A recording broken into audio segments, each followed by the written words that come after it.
ఫిబ్రవరి 21న తెలుగులో 5 చిత్రాలు విడుదలైతే అందులో 3 స్ట్రైట్ తెలుగు సినిమాలు, 2 తమిళ డబ్బింగ్ మూవీస్.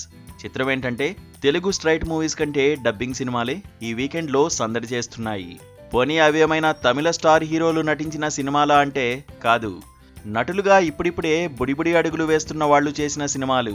ఈ శుక్రవారం తెలుగులో బాపు, రామం రాఘవం, ది డెవిల్స్ చైర్ సినిమాలు వచ్చాయి. బాపు సినిమా కథ నచ్చి సీనియర్ నటుడు బ్రహ్మాజీ అసలు రెమ్యునరేషనే తీసుకోకుండా చేశానని చెప్పారు. దయా దర్శకత్వం వహించిన ఈ సినిమా తెలంగాణ గ్రామీణ నేపథ్యంలో తెరకెక్కింది. ఓ సన్నకారు రైతు కుటుంబం ఆర్థిక ఇబ్బందుల్ని తాళలేక అందులోంచి బయటపడడం కోసం ఇంటి పెద్దాయన్ను తుదముట్టించడానికి సిద్ధపడే నిస్సహాయతను ఈ సినిమాలో చూపించారు. బ్రహ్మాజీతో పాటు ఆమని, బలగం సుధాకర్ రెడ్డి, అవసరాల శ్రీనివాస్, ధన్యా బాలకృష్ణ తదితరులు కీలక పాత్రలు పోషించారు. ఈ సినిమాలోని చేదు నిజాలను తట్టుకోవడానికి, సినిమాను ప్రోత్సహించడానికి జనాలు ఆసక్తి చూపించడం లేదు. ఇక మరో సినిమా ధన్రాజ్ హీరోగా నటించి తొలిసారి దర్శకత్వం వహించిన రామం రాఘవం. ఈ సినిమాలో ధన్రాజు తండ్రిగా ప్రముఖ నటుడు, దర్శకుడు సముతిరఖని నటించాడు. అలానే ఆయన భార్యగా ప్రమోదిని చేసింది. ఇతర కీలక పాత్రలను చక్కని గుర్తింపు ఉన్న నటీనటులే చేశారు. అయితే ఇది కూడా బాపు మాదిరి కథాంశంతో తెరకెక్కిందే. తండ్రి ఆదర్శాన్ని అర్థం చేసుకోలేని కొడుకు తప్పుడు మార్గంలోకి వెళ్లిపోయి చివరకు తండ్రినే హతమార్చాలని అనుకుంటాడు.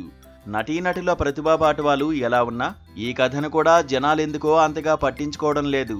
ఇక మూడో సినిమా ది డెవిల్స్ చైర్ గురించి అసలు ఎవరూ మాట్లాడుకోవడం లేదు.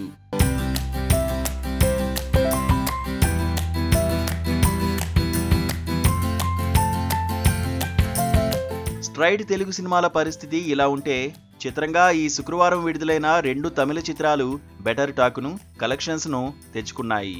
గతంలో పాపాండి సినిమాను డైరెక్ట్ చేసిన ధనుష్ గతేడాది రాయన్ మూవీని తెరకెక్కించాడు. అందులో అతనే హీరో కూడా. అయితే తాజాగా తాను దర్శకత్వం వహించిన జాబిలమ్మ నీకు అంత కోపమా చిత్రంతో మేనల్లుడు పవిష్ను హీరోగా పరిచయం చేశాడు. ఈ సినిమాలో అనికా సురేంద్రన్ నాయికగా నటించింది. కథ గొప్పగా లేకపోయినా ఎక్కడా బోరు కొట్టకుండా సరదాగా సాగిపోయిందని సినిమాను చూసిన వారంతా చెబుతున్నారు. ఈ రోమ్ కామ్కు ధనుష్ దర్శకుడిగా 100% న్యాయం చేశాడంటూ కితాబిస్తున్నారు. అలానే ఈ వారం విడుదలైన మరో cinema return of the dragon. ఈ మూవీలో హీరోగా ప్రదీప్ రంగనాథన్ నటించాడు. అనుపమా పరమేశ్వరన్, కయాదు లోహర్ కీలక పాత్రలు పోషించారు. అశ్వత్ మరిముత్తు దీనికి దర్శకుడు. ఈ సినిమా కూడా ఏమంత గొప్పగా లేదంటూనే జనాలు బాగానే ఆదరిస్తున్నారు. గతంలో ప్రదీప్ రంగనాథన్ హీరోగా నటించిన లవ్ టుడే కూడా తెలుగులో బాగానే ఆడింది. ఇప్పుడు ఈ సినిమా ఫస్ట్ హాఫ్ గొప్పగా లేదు కానీ సెకండ్ హాఫ్ బాగుందని అంటున్నారు. మొత్తం మీద తెలుగు సినిమాలపై ఈ వారం డబ్బింగ్ చిత్రాలదే పైచేయి అయిందన్నమాట.